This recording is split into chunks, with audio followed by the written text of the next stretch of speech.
Johnny Rowland, your host of the Shooting Show, and welcome to today's program, friends. And wherever you are, this program is airing for the first time on satellite on Christmas Eve. Its first airing, so we're hoping that all of you have a great Christmas, and we hope that everyone will reflect on why there is Christmas and where we fit into the general scheme of things. But we sincerely hope all of you do. We appreciate you being with us so much.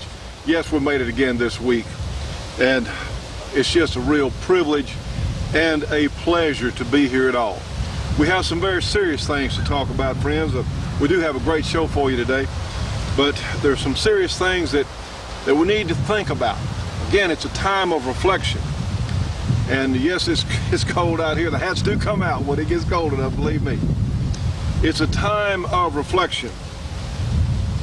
This past year, not even speaking of the past 8 years, and yes, we are so pleased that the electors did hold up. A lot of us will breathe easier after the Bush inauguration actually takes place. We'll certainly be breathing easier then, but yes, the electors did hold up, and we're glad of that. And certainly, George Bush is not going to be a savior to us. This thing cannot be fixed through Washington, D.C. If it could have been, it already would have been. But it can't be fixed through Washington. That's why we have to fix it from our homes, from our states. That's the only way we're going to save what's left of the United States of America. Now we're actually more like the divided states of America. We have some other things to talk about on that, but in this past year, there's been gun legislation with the full intent of disarming more Americans. And you know what? Right now, America, the United States, has one of the lowest, it's called hot home assaults. In other words, burglars break in at a very low level when someone is home here in the U.S. Now, why is that? Simple thing. They're afraid they might get shot. They're afraid they might get hurt. Some of the burglars are crazy, but they're not necessarily stupid. That's why they don't break in. Now, since England has had its massive disarmament program, the home burglaries with people in the house are up 59%, much higher than ours here. So these anti-gun people, they can talk about, yes, the other civilized countries. Let me tell you what, where the other civilized countries have disarmed, they have much greater problems in society. Absolutely. Let's look at something briefly. See this? It's a pitchfork. Those of you who ever spend any time on a farm know about, you're always careful about where your foot is when you put these pitchfork tines down in the ground or under something. A pitchfork can be a deadly weapon. You know, out in California, just recently, a couple of small children, a man went crazy and broke in his house, and the parents had their guns locked up like they were supposed to under California law, had their guns locked up. Man comes in with a pitchfork. Now, you talk about something that'll scare the living daylight. Let somebody come at you with a pitchfork. See how you like that. Well, the guns were locked up. The 13-year-old knew how to use a gun. She got out of the house, ran to a neighbor, and she didn't say, first of all, call 911. She said, get a gun, come stop the man. He's trying to kill my family. And indeed, he was killing children. Well, guess what? The neighbor refused to come over with a gun. They did call 911. Eventually, the police came out, and you know what they did to the man with the pitchfork? They shot him down. He wouldn't listen to reason. He wouldn't put his pitchfork down. They had to kill him. And meanwhile, 2 innocent little children were stabbed to death by a crazy man with a pitchfork. The gun laws are responsible directly for those children's death, because that girl could have defended her home. Unreal, friends. You see, they just don't get it, or they don't care, which is even worse. The anti-gun people, the liberal socialists, who want their perfect paradise of workers doing what they're told. I tell you what, you can stand back. See, that's hard to defend with. Now then, please explain to me what kind of defense this telephone is going to be against a pitchfork. Not going to be too good. Well, I'm calling 911 while you... And besides that, the man cut the phone line. Please explain to me how this is going to save somebody. It's not. How about some paperwork saying, look, here's the law. You're breaking the law. See these papers? Not too good against that pitchfork, is it? Not too good.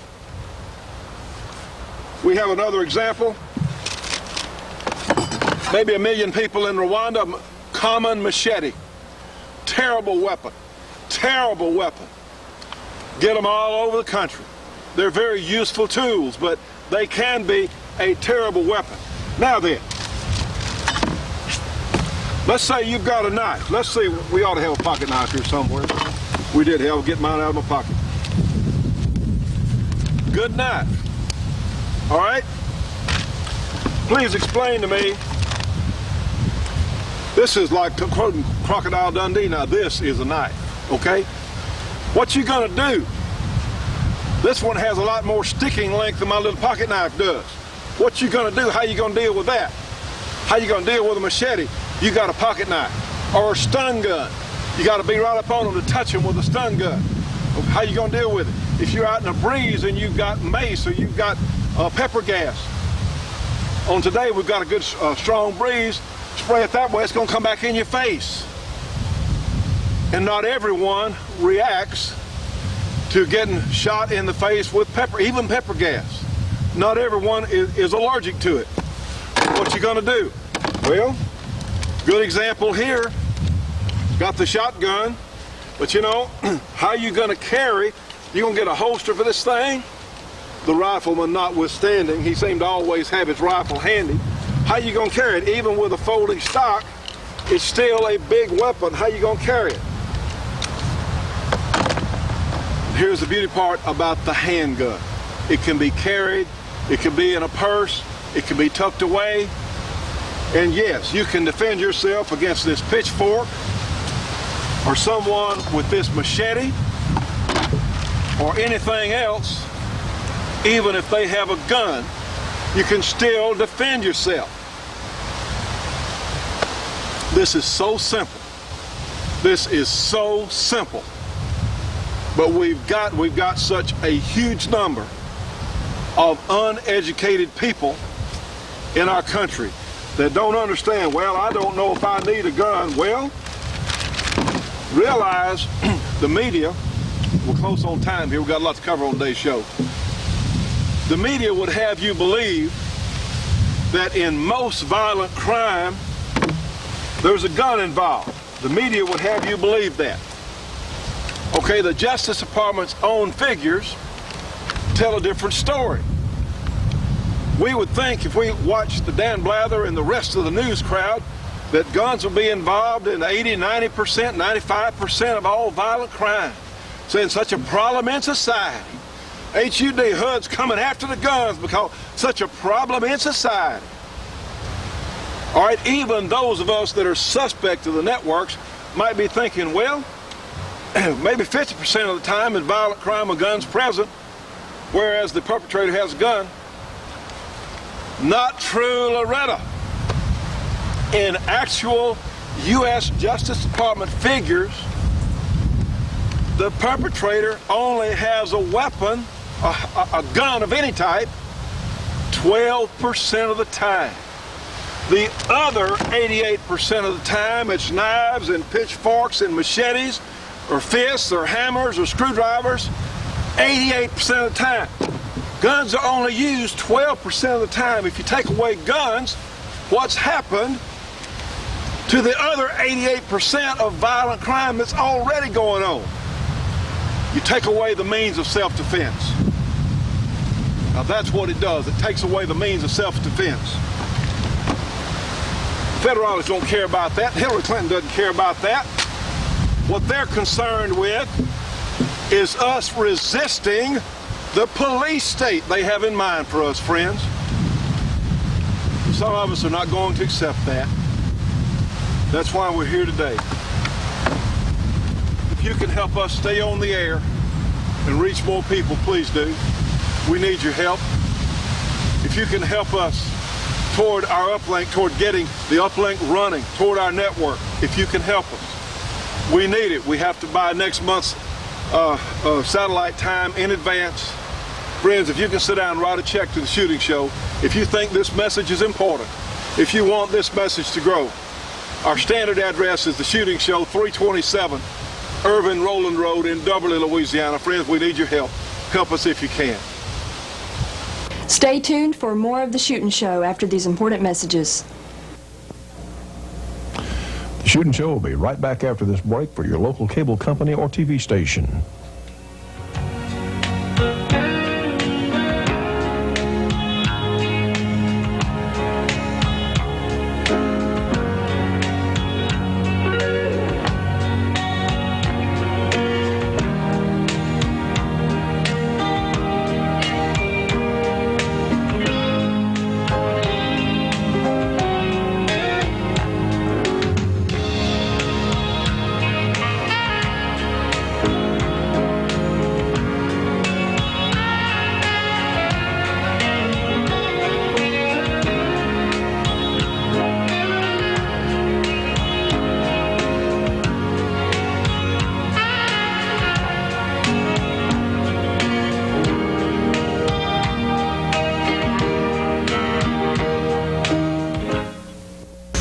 This is the new Georgia Arms 20th anniversary catalog. Of course, has a memorial there to our good friend Jim Clark there on the cover. This is a terrific catalog from the finest ammunition maker in the United States. They have all kinds of great prices on all sorts of ammunition: 243 Winchester, 270s, 7.62 by 39 Russian, all kinds of great stuff. They've even got 308 tracers, 30-06 tracers, all kinds of neat stuff here in this great new Georgia Arms catalog. They have components if you want to load your own ammo, and look here, we've got the Shooting Show and our new 460 Rowland kit on sale as well. Georgia Arms has the best prices for custom grade ammunition that I'm aware of in the United States, and guess what else? They're helping to support our Shooting Show. Friends, give them a call today. Free phone call, free catalog, 1-800-624-6861, 1-800-624-6861, Georgia Arms, and please remember to tell them that you heard it and saw it here on our program.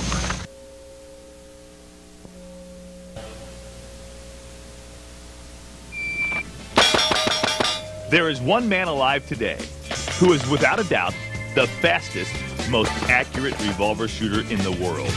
And quite probably the fastest, most accurate revolver shooter to ever live. His name is Jerry Michlik. He has won most of the major speed revolver competitions over the past 10 years. He even won the prestigious American Handgunner World Speed Shooting Championships, defeating all competitors with revolvers and automatic pistols alike. That's right, he shot faster than the world's top 1911 speed shooters with a revolver, becoming the first and only man to win this event with a revolver. He's also an accomplished rifle and shotgun shooter and a renowned gunsmith. He regularly displays and demonstrates his talents shooting for Smith & Wesson at demos around the world. Jerry Michlik currently resides just outside of Shreveport, Louisiana, where he and his wife, Kay Clark Michlik, along with Jim Clark Sr. and Jim Clark Jr., operate Clark Custom Guns, one of the oldest and most respected custom gun shops in the world. They improve accuracy, reliability, and performance of pistols, shotguns, and rifles, with particular emphasis on concealed carry handguns, Ruger 1022 rifles, Ruger 22 target pistols, and match-grade AR-15 rifles. These people know guns, and they know how to make them perform better. Jerry Michlik is much more than just a revolver shooter. He is an expert in the parts, nomenclature, and functionality of Smith & Wesson revolvers. In this program, he will show you the complete disassembly of the Smith & Wesson K, L, and N frame revolvers. Plus, you'll see detailed maintenance procedures, cleaning and lubrication techniques, and troubleshooting tips for wear and replacement of parts. And of course, you'll see the complete reassembly of the Smith & Wesson revolver. This is a procedure Michalik has performed literally hundreds, if not thousands of times. For this reason, and everything else I've shared with you, he is uniquely qualified to present the information you are about to see. Now, here's Jerry Michalik, along with me, Lenny McGill, with Complete Revolver, disassembly and reassembly of the Smith & Wesson line of revolvers. So the first thing we do, of course, make sure the gun's empty. And we pull the stocks off first thing. And let's go ahead and get the right screwdriver tip, remove the stock. On this particular stock, the screw is on the bottom and there's only one piece to the grip. Let's take the screw out. Now, those are your special signature stocks. Right, these are my competition stocks. They seem to extend the size of the grip somewhat too, huh? Yeah, they'll bring the grip surface down another 3/4 of an inch there. Give you something, especially for your left hand, to hold on to. I find that pretty important. All by design too, huh? Right. So we got the stocks off. We'll go ahead and take the stirrup that attaches the stock, take that off. So now we'll go for the side plate here. We'll go ahead and put a little padding down, something to hold the gun. I find it's very important, Lenny, to have a correct fitting screwdriver. The last thing you want to do is get on a fine gun with the wrong size blade and tear up the heads of the screws. It looks very unprofessional. It also distracts from the value of the gun. So you want a screwdriver that not only has the width blade, but the width depth too, right, or the blade width in a sense. That's correct. What for. I take these tips and pretty much grind them to fit the side plate, and I keep one of each size in my toolkit. So we'll start with the big screw here, the one that retains the cylinder. This one has a little plunger on it, spring-loaded plunger. That's a feature of the current generation Smith & Wesson revolvers. And what I like to do also when I take the screws out is to put them in the same order that they came out of the gun, so when I go back, I don't have to fight back and forth. On the earlier generation Smith & Wessons, the screw here and here you can interchange. So if you actually lost this one in the field or in a service situation, you can take this screw and replace it. So that's one of the benefits of the older gun. Right. You have a two screw there for one application. So we'll just take the cylinder out. Slips right out. And that's by taking that screw off. And where's that screw intersect to hold it on? Right in this little grooved area here. So the screw actually fits into there. Fits into that recess and retains the cylinder right here. And so hence it does travel around in a circle. Right. That's why it has the V shape. Yes, sir. Okay. So we got the cylinder out. We'll go ahead and take the other two screws out. Change the tips again to avoid damage. There again, try to keep them in order. The screw in the back here is the only screw on the gun that has a flat head. So if you get a little bit out of line with your screws, remember the one with the flat head goes under the stock. The reason for it, of course, being flat, so the grip of the stock can come right up over it without intersecting. So now we have the 3 side plate screws out. I'm going to go ahead and take the strain screw loose. And this is the screw that maintains the spring pressure for the hammer. We're going to go ahead and remove it completely so there's no spring pressure left, as so. Now the mainspring is loose. It basically just fall out of the gun. So now everything is loose. We can either use the back side of the screwdriver, something plastic or a block of wood. I have a rubber-faced mallet here. Take the side plate off. You just tap on the end of the frame. Now, what don't you want to do? You don't want to get your screwdriver in here and start to prying up. You can do it this way. It'll booger up the inside of the gun, and you're just destroying good property. It's proper technique, and it's a lot easier on the side plate also, is to just gently tap the back of the frame. So it kind of vibrates it out. You vibrate it right up without any damage. And there's the side plate. Friends, we've only showed a small portion of this tape. It's called Complete Revolver, featuring, of course, the greatest revolver shooter currently in the world, Jerry Michalik. You can get this by calling Clark Custom Guns, area 318-949-9884. And for a limited time, you can get an autographed poster of Jerry Michalik signed by him when you call for and order this tape. Stay tuned for more of the Shootin' Show after these important messages.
The California State Legislature has the blood of 2 murder victims on their hands. The victims would almost certainly still be alive were it not for California's Lock Up Your Safety law.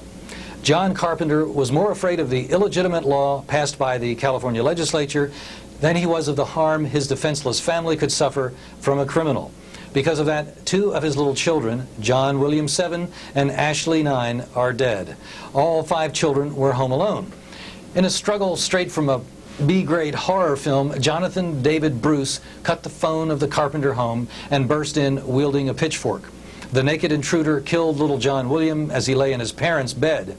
Ashley struggled with the killer as he attacked Anna, 13. Bruce then turned his weapon on her and pinned her little body to the wall and stabbed her to death as she fell to the floor begging for her life. This allowed Anna and Vanessa to escape with the other sister. Anna told her dad from her hospital bed, "Ashley saved my life, Dad." Meanwhile, Jessica, 14, tried to call 911 and found the line dead. She then tried to get one of the family guns, but the California legislators had made sure that would not happen. They were locked up. She was prevented from using a gun she knew perfectly well how to use. A neighbor declined to get his rifle and stop the killer, but Jessica did manage to call 911 with his phone. The cops finally put an end to the nightmare when they found Bruce still at the crime scene. As Bruce charged them, they killed him with a dozen shots. 16 other states have these murderous laws. As Sarah Brady likes to say, if we can save just one life, this bill should be passed. Well, 2 lives could have been saved if the California Lock Up Your Safety law had been repealed. That's one gun law gun owners of America would like to see passed. From Washington, this is Larry Pratt for Gun Owners of America. For more information on Gun Owners of America, you can call them at area 888, free phone call, 888-886-GUNS, 888-886-4867, or you can find them on the internet at gunowners.org. Remember, friends, they're helping keep us on the air. Let's please support them as well. And now, friends, let's go back and review some footage we shot over in Alabama recently at our show down there. I think you'll see some interesting guns here.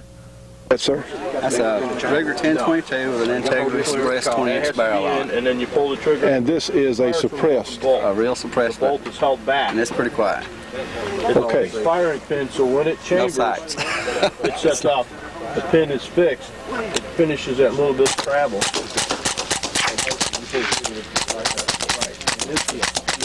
What we're hearing is the bolt operating. Watch the magazine, the shells. This kind of submachine guns, it's ratcheting the cover. It's kind of a safety because it's a closed. Oh, I got.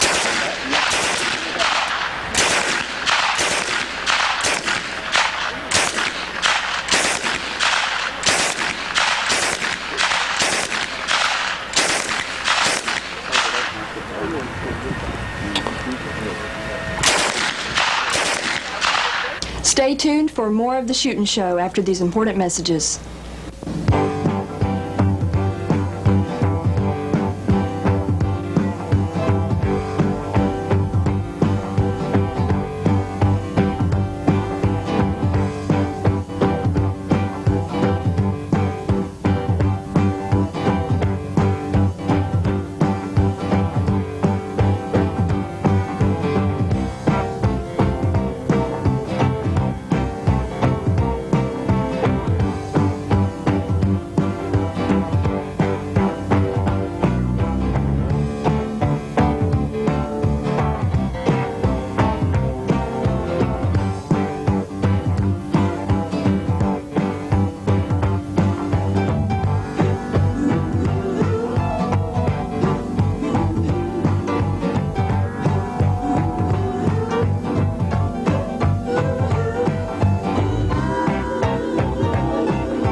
.44 Magnum is a great cartridge, but it has a lot of noise and a lot of recoil.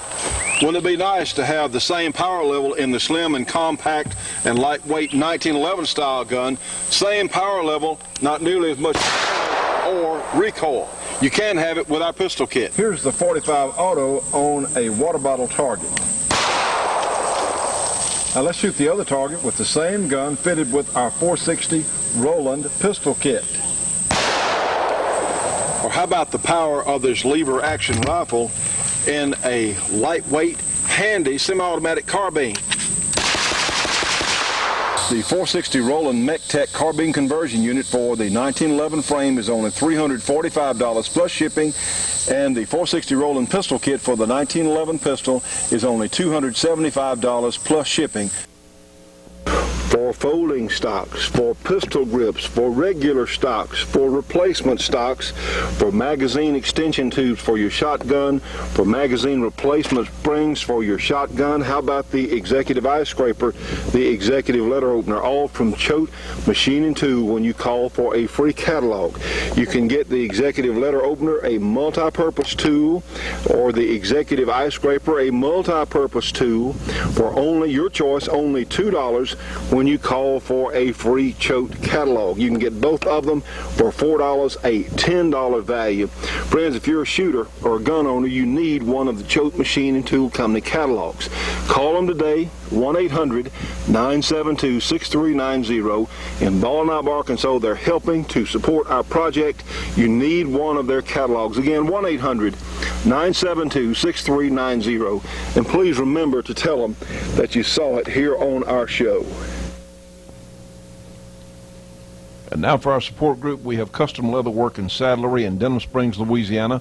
We have Brooks Communication in Albuquerque, New Mexico. We have Dennis Crocker Firearms Training and information on League of the South there in South Carolina. We also have Gearlings Equipment Rental for heavy equipment in Southern California. Friends, we'll see you on the next show.